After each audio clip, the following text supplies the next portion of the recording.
Movie brand. കഴിഞ്ഞ ദിവസമായിരുന്നു മലയാളികളെ ഞെട്ടിപ്പിക്കുന്ന വെളിപ്പെടുത്തലുമായി ബാലയുടെ മുൻ ഭാര്യയായ എലിസബത്ത് രംഗത്തെത്തിയത്.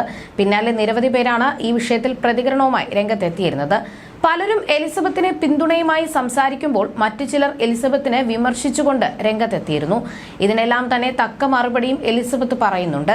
1 മണിക്കൂർ ദൈർഘ്യമുള്ള വീഡിയോയിലൂടെയാണ് എലിസബത്ത് തന്റെ അഭിപ്രായങ്ങൾ തുറന്നു പറയുന്നത്. എലിസബത്ത് പറഞ്ഞതൊക്കെയും കസ്തൂരി എന്ന സ്ത്രീയുടെ മോശം കമന്റുകളെ കുറിച്ചാണ്.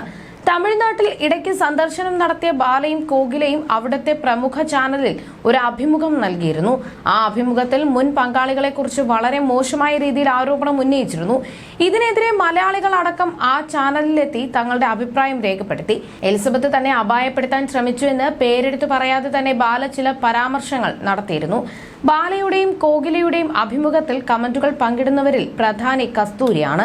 തനിക്ക് അറിയാവുന്ന ആളാണ് ഈ കമന്റുകൾ ഇടുന്നതെന്ന് എലിസബത്ത് പറയുന്നു. ബാലയുടെ അറിവോടെയാണ് ഈ വ്യക്തി കമന്റുകൾ ഇടുന്നതെന്നും എലിസബത്ത് പരോക്ഷമായി പറയുന്നുണ്ട്. കേരളത്തോടുള്ള ദേഷ്യവും ഇംഗ്ലീഷും തമിഴും ഒക്കെ ശ്രദ്ധിച്ചപ്പോൾ നിങ്ങൾ ആരാണെന്ന് എനിക്ക് മനസ്സിലായി. എന്റെ ജീവിതത്തിൽ എന്നെയും എന്റെ വീട്ടുകാരെയും ബുദ്ധിമുട്ടിച്ചതിൽ 50% പങ്ക് നിനക്കുണ്ടെന്നും എലിസബത്ത് പറയുന്നു.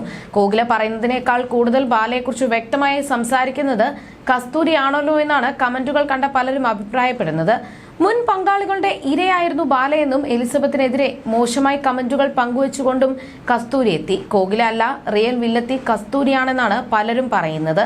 ഈ കസ്തൂരിക്ക് ഭർത്താവും മക്കളുമുള്ള സ്ത്രീയാണെന്നും എലിസബത്ത് പറഞ്ഞിരുന്നു.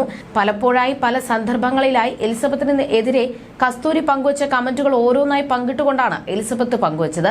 അതോടെയാണ് തന്റെ ജീവിതത്തിൽ എന്തൊക്കെയാണ് സംഭവിച്ചത് എന്ന് എലിസബത്ത് പറയുന്നത്. മരണഭയം കൊണ്ടാണ് ഞാൻ ഇത്രകാലം ഒന്നും മിണ്ടാതിരുന്നതെന്നും എലിസബത്ത് പറയുന്നു. ഭാര്യ ഭർത്താക്കന്മാരായി തങ്ങൾ അടിപൊളിയായി ജീവിക്കുന്നുണ്ട്. സുന്ദരിയായ ഒരു ഭാര്യ, സൺസെറ്റ് കണ്ട് ആസ്വദിക്കാൻ പാകത്തിൽ സായാഹ്നം, വീട് ഇതൊക്കെ ഉള്ളപ്പോൾ തനിക്ക് ഒന്നിനും സമയമില്ല എന്നാണ് ഇക്കഴിഞ്ഞ ദിവസം പങ്കുവച്ച വീഡിയോയിൽ വരെ ബാല സംസാരിക്കുന്നത്.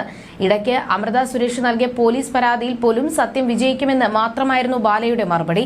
കഴിഞ്ഞ ദിവസം ആരെയോ പരിഹസിക്കുന്ന രീതിയിലായിരുന്നു ബാല വീഡിയോയിൽ സംസാരിക്കുന്നത്. ചുമ്മാ പരിപ്പ് മാതിരി പേശാതെ എന്നൊരു വാക്യമുണ്ട് തമിഴ്നാട്ടിൽ എന്ന് പറഞ്ഞുകൊണ്ടാണ് ഭാര്യ ഉണ്ടാക്കി നൽകിയ പരിപ്പുവട കഴിച്ചുകൊണ്ട് ബാല സംസാരിക്കുന്നത്. കോടികളേക്കാൾ വിലയുണ്ട് തന്റെ ഭാര്യ നൽകുന്ന സ്നേഹത്തിനെന്നും ബാല പറഞ്ഞിരുന്നു. അസുഖം മറച്ചുവെച്ച് കല്യാണം കഴിഞ്ഞ ഓരോ 2 മാസം കൂടുമ്പോഴും ഹോസ്പിറ്റലിൽ ആയിരുന്നു. ഹണിമൂണിന് ഹോസ്പിറ്റലിലേക്കാണ് പോയത്. ആശുപത്രിയിൽ ചോര ഛർദ്ദിച്ചു. ICUവിലായി ഇവൾ ഒപ്പമുണ്ടെങ്കിൽ എനിക്കൊന്നും പറ്റില്ല, ICUവിൽ കയറ്റണമെന്ന് അപ്പോൾ പറയുമായിരുന്നു. ഞാനും അങ്ങനെ വിചാരിച്ചു. എന്നാൽ ഇപ്പോൾ എല്ലാം ഞാൻ കാരണമാണെന്ന് പറയുന്നു. ഒന്നിലും ഇടപെടേണ്ടെന്ന് കരുതി മാറി നിന്നതായിരുന്നു ഞാൻ. വിവാഹം നടന്നത് തന്നെ പോലീസിന്റെ സാന്നിധ്യത്തിലാണ്. അയാളും അയാളുടെ അമ്മയും ജാതകപ്രകാരം 41 വയസ്സ് കഴിഞ്ഞാൽ മാത്രമേ വിവാഹം രജിസ്റ്റർ ചെയ്യാൻ പാടുള്ളൂ എന്ന് പറഞ്ഞു. മെന്റലിയും ഫിസിക്കലിയും അയാൾ എന്നെ ഒരുപാട് ഉപദ്രവിച്ചു എന്നാണ് എലിസബത്ത് പറഞ്ഞിരുന്നത്.